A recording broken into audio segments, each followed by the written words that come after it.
শুনবেন। সম্মানিত ভাইরা আমার, তাফসীরে বাইজাবিতে যা এসেছে সেটি হলো এই আয়াতে কারিমা যখন নাজিল হয়ে গেল, আল্লাহর নবী মহান সাহাবী হযরতে আবু বকর রাদিয়াল্লাহু তাআলা আনহু তিনি প্রশ্ন করে নবীজির কাছে জানতে চান, আগো নবীজি, এর আগে তো কোনোদিন এরকম আয়াত কোরআনে কারিমে নাজিল হয় নাই, আজকে আপনি যে আয়াত আমাদের শোনালেন নবীজি, এই আয়াত তো আমরা ভালো বুঝতে পারি নাই। নবীজি আপনি বলেছেন কালিমাতান তয়্যিবাতান, কালিমায়ে তয়্যিবাটা হলো পবিত্র বাক্য, আর এটা একটা পবিত্র জাতের গাছ। আমি তো দেখেছি আমাদের এলাকার গাছগুলো, যা দেখেছি যা বুঝেছি, সেই গাছের সাথে এর সাদৃশ্য কেমনে হলো এটা তো বুঝতে পারলাম না। এতদিন আপনি বলেছেন লা ইলাহা ইল্লাল্লাহ মুহাম্মাদুর রাসূলুল্লাহ, খণ্ড খণ্ড বাক্যে লেখা, আলাদা আলাদা করে আপনি আমাদের শিখিয়েছেন, কিন্তু আজকে কালিমায়ে তয়্যিবা পবিত্র বাক্য, এটা পবিত্র জাতের গাছের মতো উদাহরণ। আগা নবীজি বুঝতে পারি নাই, একটু জানতে চাই। আল্লাহু আকবার বলেন। নবীজি ডাক দিয়ে বলেন, এ আবু বকর, ভালো করে শুনে রেখো, ভালো করে মনে রেখো, এই কালিমায়ে তয়্যিবা আর কাশাজারাতিন তয়্যিবাতিন, এই গাছের ব্যাখ্যা হলো এই পৃথিবীর এর দুইটি ব্যাখ্যা তাফসীর ইবনে কাসিরে যা এসেছে। আমার ভাইরা, মক্কার সব চাইতে বড় খেজুর বৃক্ষ মরুভূমির ভিতরে, আমার ভাইয়েরা বালুকাময় প্রান্তরে যে খেজুর গাছগুলো দেখা যায়, প্রথম সাদৃশ্য করেছেন আমার আল্লাহ খেজুর গাছের সাথে। ইবনে কাসির যা বলছে, আব্দুল্লাহ ইবনে আব্বাস রাইসুল মুফাসসিরিন তিনি যা বলেছেন সেটি হলো খেজুর বৃক্ষ আমার ভাইরা মরুভূমি বালুকাময় প্রান্তরে ঝড় হাওয়া শুরু হয়ে গেলে কোন বাতাসে টলে না। জোরে বলেন কথা ঠিক কিনা? ইসলাম তো সেই কালিমায়ে তয়্যিবা, এটা এমন একটি গাছ যে গাছ বাইরের আমার ভাইরা মক্কার খেজুর বৃক্ষ যেমন ঝড় হাওয়ায় মাথা নুয়ে পড়ে যায় না, ভেঙ্গে যায় না, নষ্ট হয়ে যায় না। আমার নবীজি আল্লাহর হাবিব বোঝাতে চেয়েছেন, প্রথম যে ব্যাখ্যা সেটি হলো, এটি তাফসিরে পাবেন খেজুর বৃক্ষ বলে বোঝাতে চেয়েছেন। কাশাজারাতিন তয়্যিবাতিনের ব্যাখ্যা রাইসুল মুফাসসির ইবনে আব্বাস যা করেছেন, খেজুর বৃক্ষ মানে হলো বীর বৃক্ষ যেভাবে দাঁড়িয়ে থাকে, কালিমায়ে তয়্যিবা এমন একটি গাছ, ওই গাছও পৃথিবীর কোনো কাফির মুশরিকেরা আমার ভাইরা সেই গাছকে পৃথিবী থেকে সমূলে মূলোৎপাটন করতে পারে না। এটি একটি ব্যাখ্যা। দুই নম্বর হলো আমার ভাইরা, দুই নম্বরের ব্যাখ্যা হলো নবীজি বলছেন, আবু বকর ভালো করে শোনো, এটি হলো হাকিকি অর্থে, মাজাজি অর্থে কি? মাজাজি অর্থে কালিমায়ে তয়্যিবা, আর এর গাছের ব্যাখ্যা হলো এই পৃথিবীর মুসলমানরা হলো একটা বৃক্ষের মতো, আল মুসলিমুনা কারজুলিন ওয়াহিদ, একটা শরীরের মতো। জোরে জোরে কোন সুবহানাল্লাহ। ভাইরা আমার, তাহলে বোঝা যায় আপনার পায়ে যদি কাঁটা পড়ে, মাথায় আমার ভাইরা মানে ফ্যাক্স পাঠায়, সেখানে হলো চলে যায়। পিঠে যদি মাছি পড়ে, আমার ভাইরা চামড়ায় এমন আল্লাহ রাব্বুল আলামিন আমার ভাইরা শক্তি দিয়েছেন, ফ্যাক্স পাঠালো মাথার কাছে, ব্রেনের কাছে, আর হাত কিন্তু ঠাস ঠাসে অ্যাকশনে চলে গেছে। জোরে বলেন কথা ঠিক কিনা? বুঝতে হবে ভাইরা আমার, তার মাথা ঠিক আছে, বডি ঠিক ঠিক আছে, কোনো সমস্যা নেই, কিন্তু যদি আপনার পায়ে কাটা পড়ে, শরীরের অন্য কোনো কোথাও কিছু মশামাছি পড়ে, আর যদি ব্রেন সেটা ধরতে না পারে, আপনার বডিতে পক্ষাঘাত হয়েছে। কথা বলেন ঠিক কিনা? আমার মানে তার মানে বোঝা গেল, আমার মানে নবীজি বলেছেন আল মুসলিমুনা কারজুলিন ওয়াহিদ, মুসলমানরা হলো পৃথিবীতে একটি গাছের মতো, একটি বডি, আমার ভাই একটি বডির মতো, গোটা দুনিয়ার মুসলমানরা একটি বডির মতো। আমার ভাইরা আপনার পায়ে কাটা ফুললে সেই হলো আমার ভাইরা ব্যথা আপনার মাথায় অনুভূত হয়। এটা যেমন সত্যিকারের একজন সুস্থ সবল মানুষের শরীরে হয়ে থাকে, আমার ভাইরা কারো শরীরে যদি এটা না হয়, বুঝতে হবে তার পায়ে পক্ষাঘাত হয়েছে। ও মুসলিম জাতি, পৃথিবীর কোনো এক জায়গায় কোনো মুসলমান যদি আমার মার খায়, নির্যাতিত হয়, নিষ্পেষিত হয়, লাঞ্ছিত বঞ্চিত হয়, রক্তাক্ত হয়, প্রয়োজনে আমার গোটা দুনিয়ার মুসলমানদেরকে আমার শায়েস্তা করবার জন্য, সেই শক্তিকে প্রতিহত করবার জন্য আমাদেরকে হলে এক বডির মতো কাজ করতে হবে। যারা বলেন কথা ঠিক কিনা? কথা কি বুঝতেছেন? একটা বডির কথা কেন এখানে নিচ্ছি? আবু বকর বলেন, হুজুর এটা তো বুঝেছি, আপনার কাছে জানতে চাই, কেমন করে কালিমার গাছ যদি ইমানদার আল্লাহওয়ালা মুমিন মুসলমান হয়, কেমন করে একই জিনিস গাছের গোড়া হয় আবার ডালপালা হয়? এটা তো বুঝি নাই। আসলুহা সাবিতুম, এই গাছের গোড়াটা হলো জমিনের শেষ সীমানায় প্রথিত। কথা বলেন ঠিক কিনা?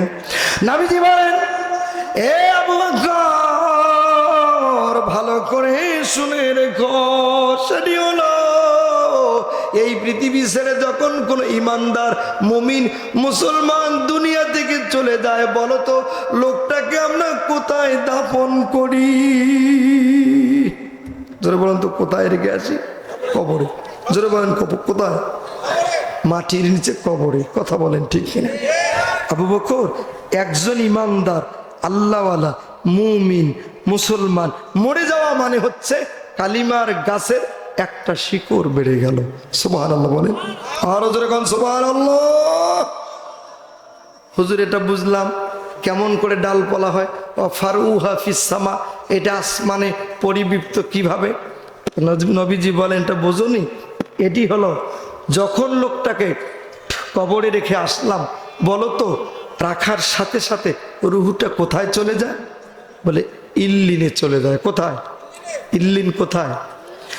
সম্মানিত ভাইরা আমার, লোকটাকে যখন কবরে রেখে দিলাম, আমার ভাইরা, এরপরে লোকটা রুহুটা আসমানে চলে যায়। ইল্লিনে যাওয়া মানে হলো আসমানে চলে যাওয়া। কথা বলেন ঠিক কিনা? নবীজি বলেন, আবু বকর ভালো করে শোনো, একজন ইমানদার মরে যাওয়া মানে হলো, একজন ইমানদার চলে যাওয়া মানে হলো কালিমার গাছের একটা শিকড় বেড়ে গেল আর একটা ডাল বেড়ে গেল। এখন দেখেন, এই কালিমার গাছ কাটা শুরু করেছে আমার ভাইরা পৃথিবীর সূচনা লগ্ন থেকে অদ্যবধি কাটতেই আছে, কাটতেই আছে, কাটতেই আছে। কথা বলেন, কেটেছে যুগে যুগে বড় বড় কাঠুরি, যারা পৃথিবীর সেরা আমার ভাইরা, নাম হলো নমরুদ। কে? চলে বলেন, কালিমার গাছ কাটতেছে কে? ভাইরা আমার,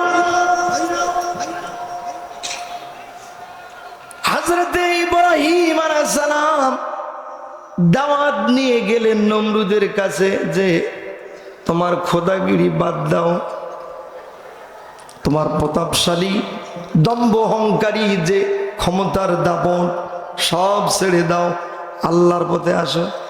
বলছে, হে ইব্রাহিম, তুমি জানো না আমি কিন্তু জীবন দিতে পারি, মারতে পারি। কথা বলেন ঠিক কিনা?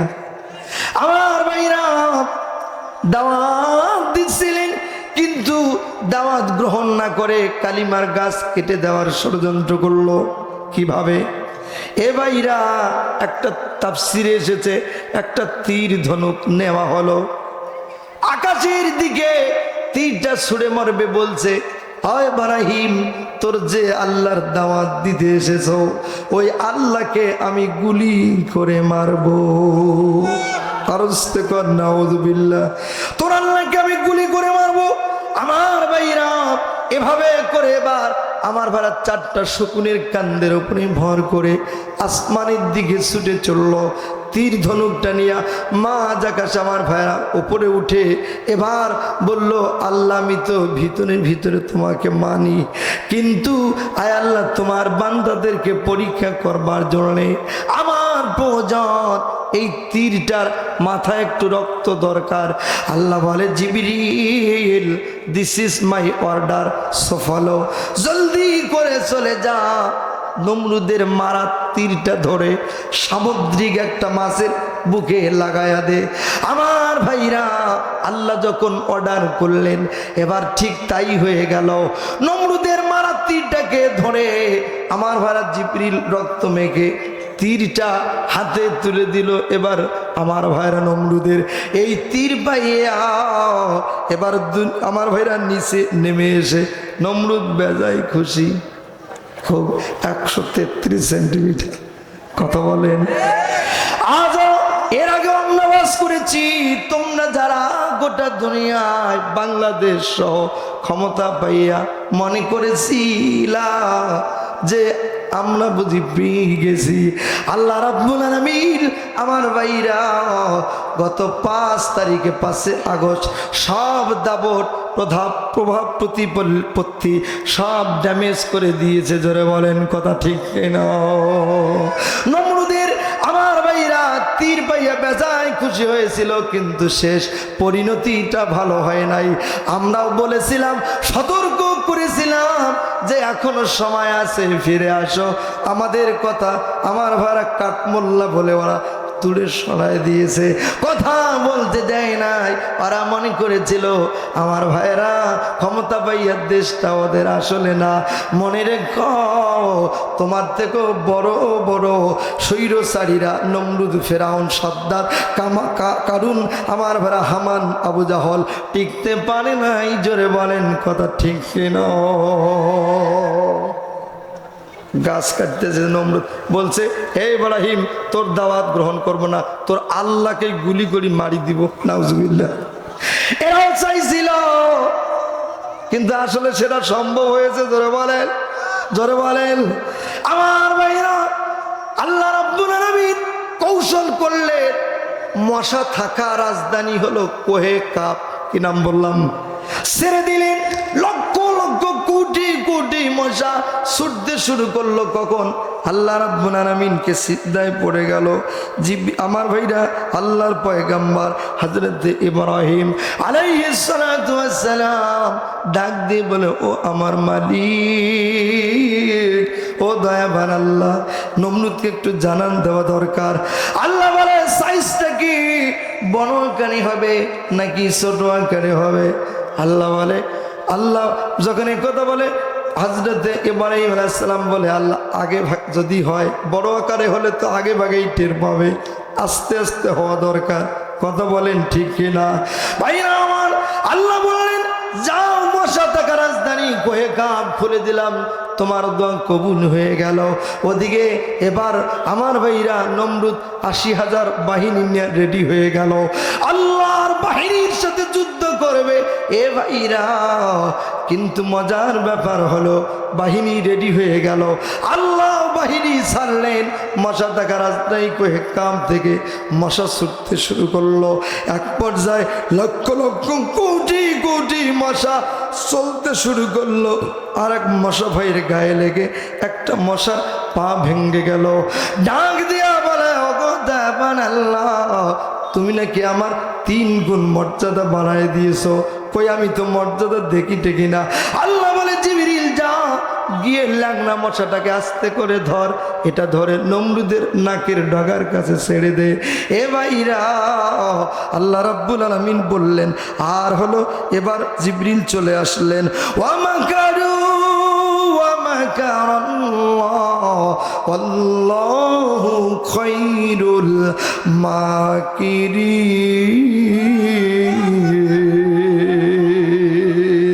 জোরে বলেন তো এই পৃথিবীতে শ্রেষ্ঠ কৌশলী কি?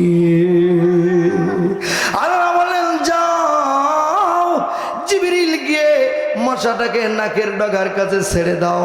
ঠিক ছেড়ে দেওয়া হলো, হেডকোয়ার্টারে চলে গেল। এবার মশার জ্বালায় বাঁচতে পারে না, বাড়িতে গিয়ে বলে বিবি রে তাড়াতাড়ি করে মশারি খাটা, এই মশা স্প্রে টেস্প্রে কিছু মানে না। আল্লাহু আকবার বলে। ভাইয়া আমার শেষ পর্যন্ত মশারি ঢুকতে গেলে না কি করতে হবে, ওঠাতে হবে, তারপরে না ঢুকবে। জিবরিল ছেড়ে দিয়েছে, ঢুকে পড়েছে, বলছে বিবি রে আমার মাথায় টেপো। আমার ভাইরা দেখবেন স্ত্রীটা যদি ভালো হয়, স্ত্রীটা যদি ভালো হয়, খান্নাসের যা যদি না হয়, এইরকম প্রচণ্ড শীতের রাতেও যদি স্বামী আমার ভাইরা ব্যাংক বিমা চাকরি বাকরি ক্ষেত খামার অফিস আদালত ব্যবসা বাণিজ্য থেকে ফিরে যদি আসে আর যদি বড় বড় নিঃশ্বাস ফেলে, তাহলে দেখবেন আমার ভাইরা যদি ভালো মানুষের বাচ্চা হয়, একটা হাত পাকা নিয়ে এসে স্বামীকে বাতাস করবে। আর যদি খান্নাসের জাত হয় 2 মিনিট টিপে এদিকে যা, কথা বলেন কথা বলে। মা বলদের বলছি মা গো, এই জায়গায় কেন এসেছি? আপনাদের জন্য একটু কথা বলার জন্য এসেছি। আপনাদের কি খুব খারাপ লাগছে? চলবে কি চলবে না জোরে বলে। এ ভাইরা স্ত্রীকে বলছে বিবি মাথা টেপো, যতই টেপে ততই ভালো লাগে। আমার ভাইরা যতই টেপে ততই ভালো লাগে। এক পর্যায়ে মাথার ট্রিটমেন্ট দেওয়ার জন্য জ্যোতির্বিদদের ডাক দেওয়া হলো। চিকিৎসা বিজ্ঞানীরা সবাই চলে আসলো, বোর্ড গঠন করে বাচ্চার চিকিৎসা দিচ্ছে, মাথার ট্রিটমেন্ট দিচ্ছে। জ্যোতির্বিদরা আকাশের নক্ষত্ররাজিকে গবেষণা করে দেখলো, দেখার পরে বলল বাদশা নমরুদের মাথার সমস্যা সারাইতে হলে এই পৃথিবীর কোনো ঔষধে কাজ হবে না। তবে হ্যাঁ ও রানী, একটা ঔষধ আছে, ওইটার নাম হলো জুতামাইসি। জোরে বলেন কি? ওয়াইদ ইয়ামকুরু বিকাল্লাযীনা কাফারু লিয়াসবিতুকা ওয়া ইয়াকতুলুকা ওয়া ইউখরিজুকা ওয়া ইয়ামকুরুনা ওয়া ইয়ামকুরুল্লাহ ওয়াল্লাহু খায়রুল মাকিরিন। আমার ভাইরা জোরে বলেন তো শ্রেষ্ঠ কৌশলী কে? বলছে বিবি তাড়াতাড়ি ট্রিটমেন্ট দাও, মাথার সমস্যা তো সারছে না। বলছে জুতা মাইসিন দিছে, সেটা কি দরবারের সবচাইতে দামি সফট নরম জুতা নিয়ে আসছে। এখন সিকিউরিটি গার্ডরা মারতেছে, যতই মারে ততই মজা লাগে। আমার ওরা যতই মারে ততই মজা লাগে। এক পর্যায়ে বলছে আরে বেটারা মারতে পারো না, মারতেছে কি করবে, মাথার সমস্যা তো সারতেছে না। আবার চিকিৎসা বিজ্ঞানীরা আমার ভার তা আসলো, পরীক্ষা করে দেখলো। এবার বলছে ঔষধ মানে ট্রিটমেন্টের তো কোনো ভুল নাই, কিন্তু সমস্যা সারছে না কেন? আমার ভাইয়েরা শেষ পর্যায়ে দেখা গেল যে দরবারের দামি সব জুতা দিয়ে মারতেছে। বলছে এই জুতা দিয়ে বাদশা আপনার মাথায় কিয়ামত পর্যন্ত মারলে সমস্যার সমাধান হবে না, আপনার মাথায় মারতে হবে শক্ত জুতা দিয়ে। কথা বলেন জোরে বলে। এবার আমার ভাইরা বলছে কি মুরব্বিয়ান একরাম যারা আছেন, এই যে আম গাছ জাম গাছ কাঁঠাল গাছের গোড়ার দিকে লেভেল পজিশন চলি, এটা উঠায় নিয়ে টাকুনি বসায় দেওয়া হতো। ওইটার নাম না কি খরম। আল্লাহ জানে তোর মাথায় জুতা যে মর্যাদা পাবে, এটা ধনী মানুষের জুতা না, এটা গরিব মানুষের জুতা, তোর মাথায় মর্যাদা দিতে হবে। কথা বলেন ঠিক কিনা? আমার ঘরে শ্রেষ্ঠ কৌশলী তো আল্লাহ। বাস এবার খরম নিয়ে আসছে, সিকিউরিটি গার্ডরা মারতেছে, যতই মারে মজা লাগে। আমার ঘর বলছে এই বাঠারা বেতন ভাতা কম দেয় নাকি, মারতে পারিস না। বাস দুই দিক থেকে ঠাস করে বাড়ি দিয়েছে, মাথা ফেটে গেছে। এবার ল্যাংড়া মশা এই ফাঁকে দৌড়াচ্ছে আর বলতেছে তোর মাথা ফাটে ফাটুক, আল্লাহ আমারে নিরাপদে বাঁচায়া দিয়েছে। জোরে কোন সুবহানাল্লাহ। সম্মানিত মা বোনেরা, এসেছিলাম এইখানে কারণটা হলো, ও মা, স্বামীর খেদমতের ব্যাপারে এখানে এসেছিলাম। আপনাদের একটু বলে যেতে চাই, আয়াত এই বক্তব্যটা হলো 3.5 ঘন্টার একটা বক্তব্য। এরপরে ফেরাউন গাছ কাটতেছে এসে ওখানে একটা আলোচনা আছে। তারপরে সূরা বুরুজের ওমা নাকামু মিনহুম ইল্লা ইউমিনু বিল্লাহিল আজিজিল হামিদ, এই আয়াতের একটা তাফসীর আছে। নবীজি দুনিয়া আসে নাই, 500 বছর আগের ঘটনা। আমার ভাইরা, সেই সময় একজন ব্রাহ্মণ ঠাকুরের ইতিহাস ঘটনা এখানে বিধৃত হয়েছে। এ ভাইরা, এখানে এভাবে শেষ না, একটু পিছনে মা বোনদের বলে নিয়ে সামনের দিকে যেতে চাই। কষ্ট হবে না তো ভাই? লিল্লাহি তাকবীর। ভাইরা আমার, মা বোনেরা যারা এসেছেন, মা গো, স্বামীর মর্যাদা আপনারা দেন না। আমি শুনেছি অনেক কি স্বামীর মর্যাদা দেয় না, স্বামীর উপরে কথা বলে, আঙ্গুল চালায়। জোরে বলেন কথা ঠিক কিনা? ও মা, ভালো করে শুনবেন। স্বামীর এই পৃথিবীতে নবীজি বলছেন, আল্লাহর পরে কাউকে যদি সেজদা দেওয়ার কোনো সুযোগ থাকতো, তাহলে নবীজি বলেন, আমি নবী নিজেই ঘোষণা দিতাম তার স্ত্রী যেন তার স্বামীকে সেজদা করে। কিন্তু পৃথিবীর কোনো মানুষকে সেজদা দেওয়া জায়েজ আছে? জোরে বলেন ভাইরা আমার, জায়েজ নাই। আর আপনারাও কোনো স্ত্রীকে মর্যাদা দিবেন। আমার ভাইয়েরা, আমি কিন্তু পয়েন্টগুলো গুছিয়ে ফেলবো। এ ভাইরা, ভালো করে কথাগুলো শুনবেন। নির্ধারিত সময়ে আলোচনাটা ক্লোজ হয়ে যাবে। 2 মিনিট গভীর মনোযোগ দিয়ে আজকের এই বস্তুনিষ্ঠ আলোচনাটা শুনতে হবে। খেয়াল করে শুনবেন। মা বোনেরা যারা এসেছেন, ভালো করে শুনুন আমার ভাইরা।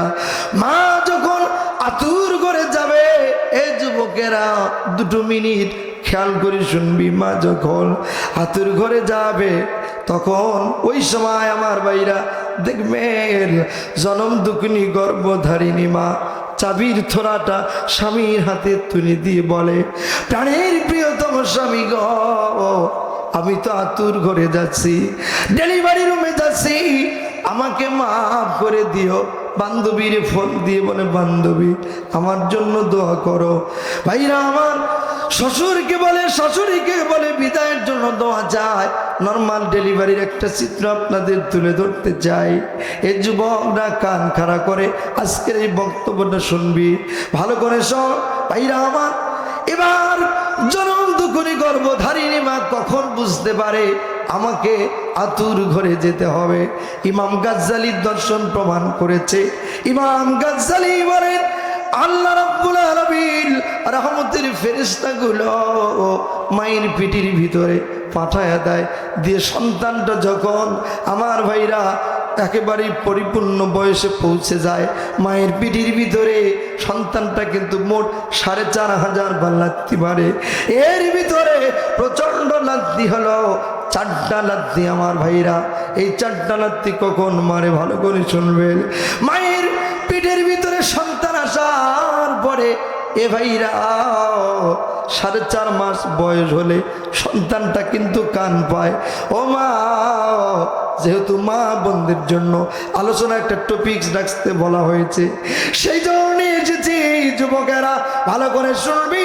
আমার ভাইরা, কান পায় সন্তান যখন মায়ের পিঠির ভিতরে, মা যা বলে সন্তান শুনতে পায়।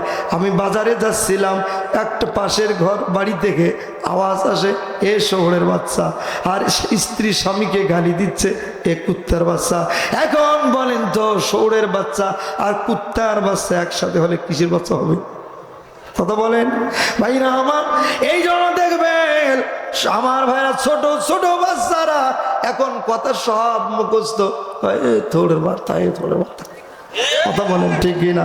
মা গো, আপনি যদি ভালো হন সন্তান ভালো হবে, আপনি ভালো না হলে আপনি যা বলেছেন আপনার পিঠির ভিতরে সন্তান সব কান দিয়ে শুনতে পেয়েছে। এখনকার বাচ্চারা ডিজিটাল, এখন তো হলো আমার ভাড়া স্মার্ট, আমার ভাড়া সব মনে হয় যেন মায়ের পেটের ভিতর থেকে মুখস্থ করে এসেছে। কথা বলেন ঠিক কিনা? সন্তানরা মায়ের পিঠের ভিতরে যখন 7 মাস 7.5 মাস বয়স হয়ে যায় তখন কিন্তু সন্তানটা চোখ পায়, মা যা যা করে সন্তান তা মায়ের পিঠির ভিতর থেকে দেখতে পায়। মনে রাখবেন যে মা বোনেরা এসেছেন, শাশুড়িরা বৌমাকে, অনেক শাশুড়ি আছে, সব শাশুড়ির কথা বলছি না, অধিকাংশ শাশুড়িরা বৌমাকে ভালো খেতে দেয় না। কথা বলেন ঠিক কিনা? আর বৌমারা হলো শাশুড়ির সাথে ভালো বনিবনতা হয় না। মাগো যখন বাচ্চা পেটে আসে তখন কিন্তু ভালো খাবারের প্রতি মনটা ঝুঁকে যায়, ভালো খেতে চায়। আপনি তো আপনার পুত্রবধূকে ভালো খাবার খেতে দেন না, কিন্তু বাইরে চলে গেছেন ফ্রিজে অথবা রান্না করে আমার ভাড়া পাতিলে রেখেছে, কিন্তু মনটা চেয়েছে শাশুড়ি আমার ভাড়া বাইরে চলে গিয়েছে, বৌমা ওখান থেকে একটা তরকারি তুলে খেয়ে ফেলেছে। পেটের ভিতরে সন্তানটা 7 মাস 7.5 মাস বয়স হয়েছে, অলরেডি আল্লাহ পাক চোখ দিয়েছেন, মা যে শাশুড়ির চোখকে ফাঁকি দিয়ে চুরি করে খাইল, এই সন্তানটা আমার ভাড়া মায়ের পেটের ভিতর থেকে সেই ট্রেনিংটা পেল। ওই সন্তান